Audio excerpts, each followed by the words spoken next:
Hello, welcome back to my channel. तर आजकाल मला वांगं आणि त्यापासून वेगवेगळे प्रकार बनवणं आणि खाणं दोन्हीही आवडायला लागले आणि त्यातच आज आपण बनवतोय खारं वांगं। तर त्यासाठी इथे मी काही कोवळी अशी वांगी घेतली आहेत, त्यांना स्वच्छ असं धुवून घेतलंय, अर्धी अशी त्याची देठ कापून घेतली आणि त्याचे जे काही काटे असतील ते काटेही काढून घ्यायचेत।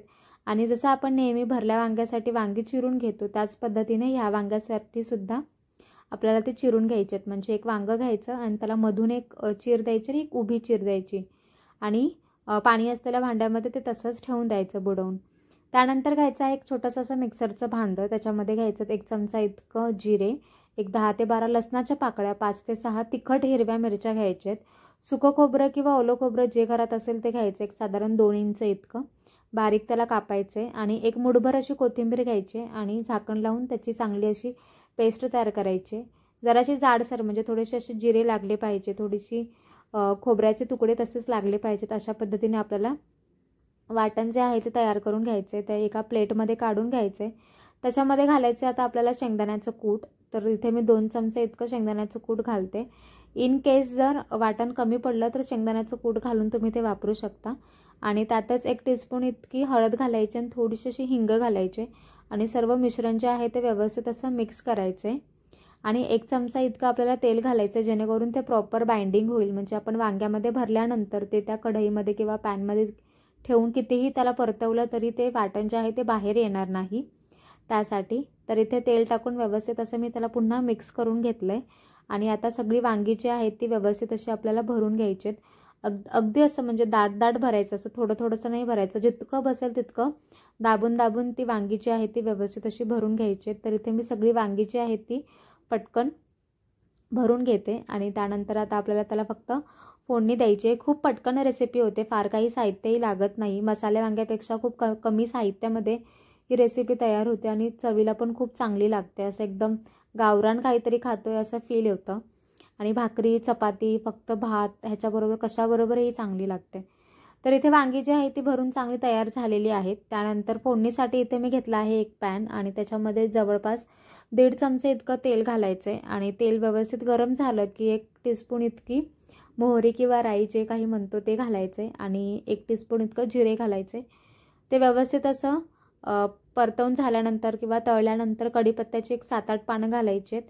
ह्याच्यातच तुम्ही अजून काही तुम्हाला अद्रक वगैरे किंवा कांदा जर घालावासा वाटला असं तुम्ही घालू शकता, पण बेसिकली खाऱ्या वांग्यामध्ये कांद्याचा वापर होत नाही, पण जर आवडत असेल तर तुम्ही तो घालू शकता। आणि जो उरलेला मसाला आहे तो टाकून चांगला फ्राय करायचा आहे।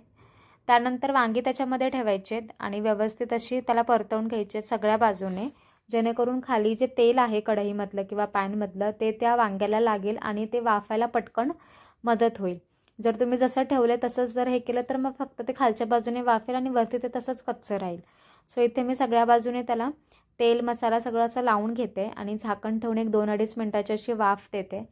इथे 2-3 मिनिटानंतर बघू शकता वांगं जे आहे ते आपलं बऱ्यापैकी वाफलेलं आहे, मऊ झालेलं आहे। पुन्हा त्याला व्यवस्थित असं उलटून पालटून त्याला असं परतवून घ्यायचे आणि खाली जे कूट आहे ते जरासं ढवळत ठेवायचे, नाहीतर कूट जे आहे ते थोडंसं करपलं जातं। त्यातच आता जर वाटलं तुम्हाला तर पाणी घालायचे किंवा जर असंच खायचं असेल तर तसंही तुम्ही खाऊ शकता मीठ टाकून। तर इथे मी थोडंसं पाणी टाकले, चवीपुरतं मीठ टाकले, मीठ जे आहे ते वाटण तयार करताना टाकलं तरीही चालेल आणि व्यवस्थित असं त्याला पुन्हा मिक्स करायचं आणि इथे झाकण ठेवून मी पुन्हा एक 4 ते 5 मिनिटासाठी चांगलं असं वाफवून घेणार आहे किंवा शिजवून घेणार आहे।